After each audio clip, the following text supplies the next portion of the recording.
皆さんこんにちは、さおりです。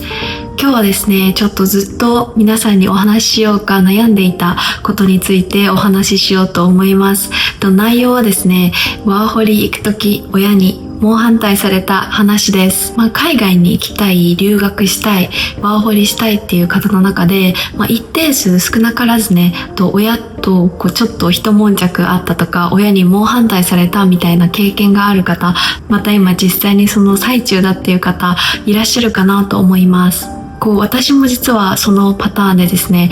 語弊がないようにお伝えしたいんですけれども、私の両親はですね、本当に私の決断に対していつも尊重してくれていて、頭ごなしにもう行くな、絶対反対っていう感じだったわけではなくてですね、私が行くっていうことに対してやっぱりすごく不安だったと思いますし、ハッピーじゃないんだろうな、私のこの決断に対してっていうのをすごく感じていたっていうのがありました。それもですね、私が新卒で入った会社を辞めて急にワーホリに行くっていう風に決めたので、特にお母さんがですね、本当にもう反対、内面はしてるっていうような感じの状況でした。今日はですね、ちょっとその話題について詳しく包み隠さず話していこうかなと思います。その当時ね、どういう自分が気持ちだったのか、状況だったのかっていうところと、その親がハッピーじゃない中でなんでそれでも行こうっていう風に決意したのかっていうところ、また実際行ってみてどうだったのか、今だから思うあの時こうしておけばよかったなっていうところも、皆さんにお話ししていこうと思いますので、私と同じような状況の方や、今後ワーホリ留学考えている方、ぜひ最後までご覧ください。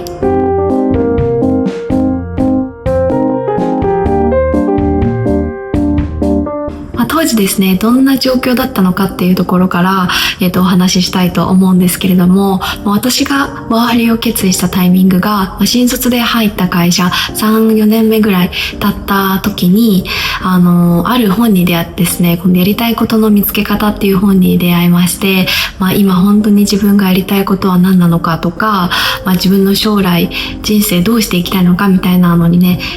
真剣に向き合った結果、海外にいつか住んでみたい、海外で働いてみたい、キャリアを築きたいっていう夢があったことを思い出してですね、で今このまま諦めたら本当に自分絶対に人生のどこかで後悔するっていうふうに思って、行くなら今しかないっていう形で勤めていた会社を辞めてオーストラリアに来るっていう決断をしました。実際に会社を辞めると決断した後にですね、なんと大きな壁が立ちはだかったわけなんですけれども、それが両親への報告と説得です。私が実際に会社を辞めてオーストラリアにワーキングホリデーに行こうと思っていて、そこで就職活動をして、現地の企業に勤めたいみたいなちょっとね大きな夢を語ったわけなんですけど、まずそもそもワーホリって何なのみたいなところから、知らない人はやっぱり情報も得ないからわからないじゃないですか。で、そういうところから私なりに説明して、なんで会社を辞めてまで行きたいのかっていうところをね話したんですね。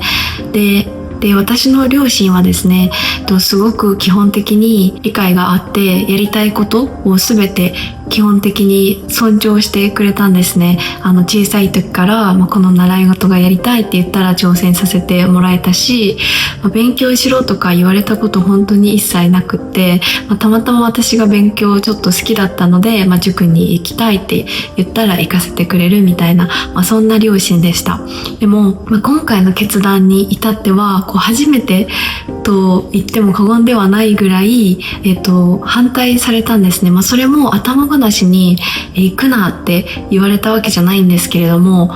なんで行くのとか、なんで会社を辞めてまで行きたいの、旅行じゃダメなのとかっていうところをすごくいろいろ聞かれて、最終的にワーホリ1年だし、楽しんできなよみたいな形で、送り出してもらえたんですけれども、裏でやっぱりせっかく大学まで入れたのに、割と安定した会社にも入ったのに辞めちゃって、もうこのままなんかどうかなっちゃうんじゃないかみたいな不安を多分抱かせてしまって、そりゃそうですよね。会社を辞めて何もないところに行くわけなので、すごく親として心配だったと思います。でも表向き私には行ってらっしゃいっていう風に言ってくれてたんですけど、やっぱり多分両親の中ではすごくモヤモヤがずっとあって、で一番自分的に辛かったのはすごい大切な人、自分の両親にすごく不幸な思いをさせているっていうのがもうわかるんですよね。身に染みて感じて、もうそこがすごく辛かったです。正直会社を辞めてオーストラリアに来るまでは正直すごく辛くて、もういや本当に行くべきなのかな、こんな大切な人を悲しませてまでとかって思っちゃったんですね。なんですけど、それでも行こうっていう決断できた理由はもう正直後に引けなかったっていうところです。会社はすでに辞めるっていう風に手続きを進めていたし、自己分析をした結果、自分の人生自分で決めていきたいっていうのがあって、でまたここで諦めたらまた一緒じゃんっていう風に思って、一旦1年と決めて頑張ってこようっていうところでオーストラリアのワーホリに行くことを決断しました。なので、両親には、ちゃんと説得できたっていうよりは、もう1年で帰ってくるから、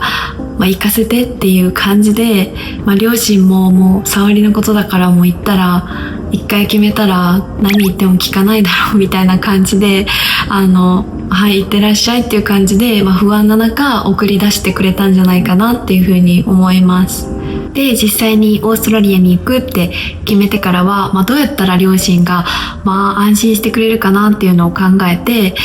で、私のインスタグラムのアカウントを共有して、ストーリーに上がる写真とかっていうので近況をこまめに確認してもらえるようにしたりとか、あとは現地に着いてからは、写真を積極的に送ったり、今日何したよ、今日何食べたよみたいな感じで連絡をするようにしていました。あと実際に現地でいろんなことが起こったんですけれども、そういう辛いこととかも心配させたくなかったので、両親には言わないようにしていました。今思ったらね、それが良かったのかちょっと複雑なところはあるんですけれども、それが私にできる精一杯のことでした。あとは海外就職するぞって言って大口を叩いて日本を出てきてしまったので、もう絶対に結果で見せるしかないっていう感じで、就職活動とか、こっちでの生活を頑張っていました。で、オーストラリアに着いてからはですね、本当に家も仕事も友達もいない状態でのスタートだったんですけれども、今思い返してもね、最初ホステルに1週間泊まって、シェアハウスを探して、アルバイト探して、就活して、自分でもね、よくやったなって思うんですけど、その最中も、両親にはこまめに、元気でやってるよっていうのも伝えるようにしていました。就職活動については別の動画でかなり詳しく話しているので見ていただきたいんですけれども、だいたい100社以上応募して2社最終面接まで行って、そのうちの1社内定をもらえたっていう感じですね。で、ここで転機が訪れるんですけれども、私が内定をもらったっていうね、報告をした時に、両親がすごく喜んでくれて、その時私もすごく嬉しかったなっていうのをね、今でも覚えています。そしてしばらくしてですね、初めて両親をシドニーに招待することができたんですけれども、その時は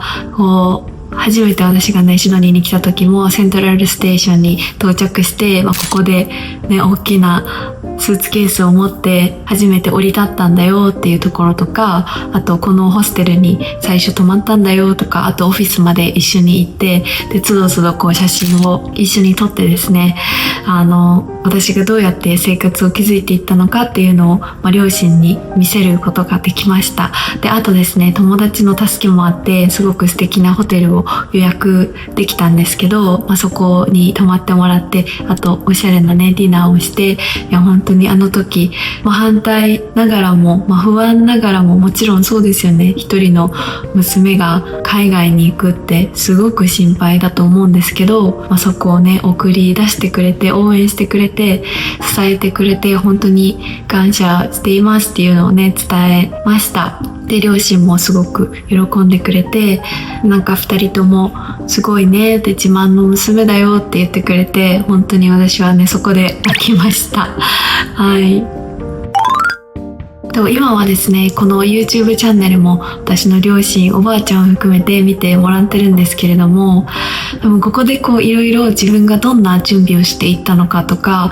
どういう風な気持ちだったのかっていうのを、発信しているおかげで、両親もあの時自分の娘はこういう風に考えて動いていたんだなっていうのがすごく伝わって理解してくれたみたいで、なんか前よりずっと納得してくれている感じがあります。あとすごくラッキーなことに今日本の出張が仕事であってですね、3ヶ月に1回ぐらい帰れているので、それもすごく両親は喜んでくれています。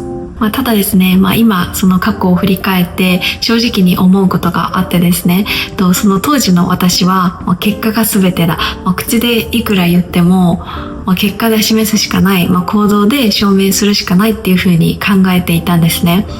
その考えも 100% 間違っているとは思わないんですけれども、今となってはもうちょっと具体的に両親を安心させてあげられる方法があったんじゃないかなっていうふうにちょっと心残りというか、後悔している部分があります。例えばですけれども、なんか1年で帰ってくるからっていう風に言っていくんじゃなくて、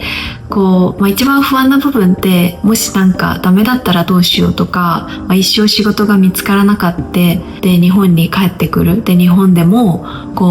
なかなか思ったように人生が進まなくなっちゃうとかっていうのが不安要素になると思うんですけれども、具体的に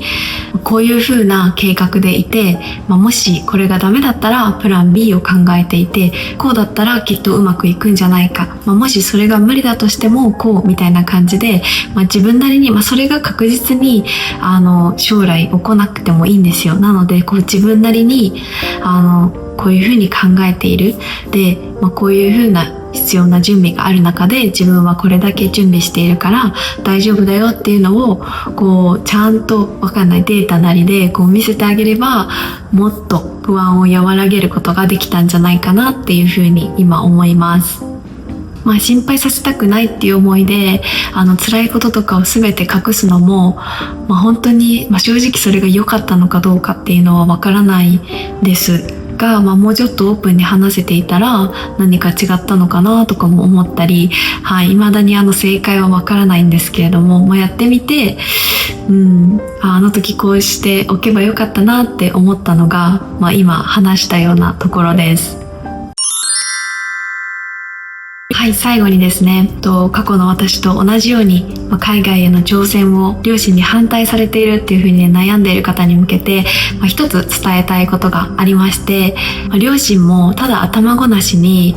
皆さんの選択を否定したいとかではなくて、シンプルに心配だし不安なんだと思います。大切に育てた子供がね、よくわからない土地に行くってなったらやっぱり少なからず不安だと思うんです。なので、そういった不安を、いかに和らげてあげられるかっていうふうに、考えて行動するのがすごく大事なんじゃないかなと私は過去の経験から学びました。例えば、自分はこういう理由で海外に行きたいんですとか、そのためにこういうふうな努力をしてきていて、現地ではこういうふうにアクションを取っていきます。で、これが無理だったら、こういうふうに次のステップとして考えているんだよっていうのを、具体的に分かりやすく説明してあげる。で、現地でもまめに連絡してあげるっていうのが、そういう小さな積み重ねがね、一番両親にとっても安心材料につながるんじゃないかなというふうに思います。それこそ私の友人とか、あと YouTuber の方とかが、両親を説得するためにパワポでプレゼンを作ってプレゼンしてるみたいな動画とかも見かけたんですけど、そういうのもすごくいいなというふうに思って、私もやればよかったなって思ったんですけれども、今までお世話になった両親なので、しっかりコミュニケーションをとって、できるだけ納得してもらえる形で、海外挑戦をするのがやっぱり理想ではあるなというふうに思います。で、そして最終的には、行動で証明していくしかないんじゃないかなというふうに思います。怖くて当然です。海外に一人で行くっていうのも怖いし、両親を悲しませてまで行くっていうのもやっぱり一歩踏み出すのにためらいますよね。私も昔そうでしたし、今もちょっと後悔している部分があります。なんですけど、一歩踏み出して今両親にも前よりもコミュニケーションを取ることができている